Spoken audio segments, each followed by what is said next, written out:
In 1989, my mom and dad were attending a conference for municipal leaders in San Francisco. My dad was the mayor of Portage at the time. And my parents hadn't been out to the West Coast that often, so they were kind of excited about taking this trip. They had also planned, you know how conferences go, they usually leave you some time that you can go do some sightseeing. So they planned on one afternoon to take a tour of the wine country outside of San Francisco. But that was mostly planned by the women of the group, and they did not realize that the beginning of the World Series was starting. So that was canceled at the last minute. So on October 17th, my parents went up to their room. My dad turned on the TV, turned on the game, and promptly fell asleep.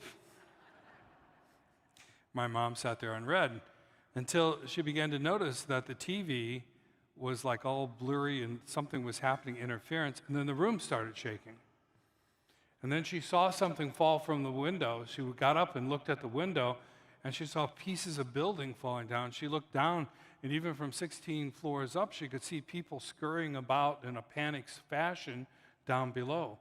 So she went to wake my dad up, and my dad, when she woke him, he says, don't worry, it's nothing. And so then she had to put on her Sam voice. You know that voice, women? The voice that your husband cannot ignore. Sam, something's happened. We got to get out of here now. So my dad comes up. I go in the hall, and the hall's filled with people. By that point, the electricity had stopped, and the building has continued shaking. And so they have to go the 16 floors down. They're all crowded in the stairwell to get down there. When they get outside, the buildings around them are collapsing. It's an apocalyptic scene. Now, I and my siblings were in a panic because this is before cell phones. This is before internet connection. We didn't know what was going on with them. We didn't have contact with them. And they tried to find a payphone, but because of the situation, they couldn't find a payphone that was working. And so it was over 24 hours before they were able to get in touch with us and let us know that they were okay. I actually had to stay outside on the steps of the hotel because they weren't allowed to go back into the hotel for over 24 hours without food or water. It was a terrible, terrible situation. But my parents are people of faith, and it didn't take long for them to begin to realize that God had spared them the worst of this. You see, if they had taken that trip to the wine country, they would have been on, let's see if we can get to that slide, that bridge. And I would be telling you a different story this morning. So God was good to them. My mom said, all I want to do is rent a car and get out of there, but they couldn't do anything. And so they knew that they were in God's hands. You know, so often, because we live such blessed lives, we really do. So often when things happen, when we go through the storms of our lives, when we go through trauma, the first reaction is, why, God? Why me? What are you doing this to me for? And so we can appreciate the apostles in today's gospel who are in this boat. Now, these are seasoned fishermen. They know this storm that they're facing is not normal. And so the first thing they say, don't you care, Lord, that we're going to perish? I mean, they had that same, we can appreciate that. What I find puzzling, however, is Jesus' response to them.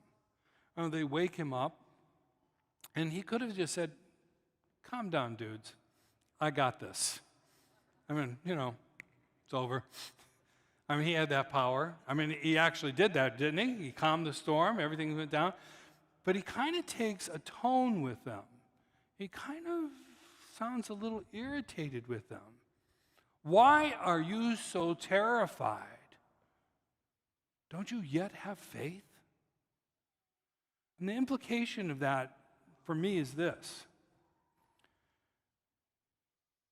And I think it's the point of this whole story. Where is your faith? Who do you put your trust in? Where is your hope? You know, whether we like it or not, there's going to be storms in our lives. I mean, we might be caught literally in a hurricane, or here in Indiana in tornadoes. We can have earthquakes. I mean, there's those sort of things, but there are many other storms in our life. You could get cancer. You could lose your partner, your spouse. You could have a child who dies. I mean, there's so many things that can create storms in our lives. And what do you do when those things happen? Do you figure, I got to figure a way out myself? Or do you turn to God? You know, we are called to lay these times at the foot of the cross and trust in God first. I mean, not that we get exempt of any responsibility of this, but we have to first go to God and say, I need your help. I need you to be with me. I need you to give me guidance. I need strength in this situation. I need your grace so that I can face this situation. That's the first thing we do. And do we do that? That's the question. You see, we all need to remember that it's never the trial that makes us stronger. It's what we do with a trial. You know, if we choose to lay it at the foot of the cross and say, we give this trial to you, then faith builds inside of us. We become stronger, and it will, I promise you, help. In the second verse of the book of James, we read this: consider it, brothers and sisters, consider it all joy. Now, that's a key thing. You get a crisis, you go through a storm, you have something horrible happen, maybe you shouldn't look at it like poor, poor, pitiful me. Maybe you should look at it as a joy. That's what James tells us. Consider it all joy when you encounter various trials, for you know that the testing of your faith produces perseverance. And let perseverance be perfect, so that you may be perfect and complete, lacking nothing. You know, I haven't mentioned this in the other homilies, but I want to talk to you. We buried a wonderful, wonderful woman, Sue Ring, this past week. And Sue had cancer for about 4 years. And she never, we talk about someone that built up perseverance. Through the whole thing, she was trying to help other people all the time. In fact, the last occurrence of her cancer, she had traveled down to Texas to work with migrant children. And while she was there, she discovered that it had come back, and it moved very, very quickly. But even in the weeks of her death, she was always thinking of other people and not want any attention for herself. I mean, that's what happens when you trust in God.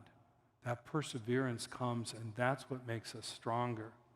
You see, we have a God who walks with us, not only in easy times, but also in the storms and trials that we face in our lives. God is the one, and only God, can calm the storms for us.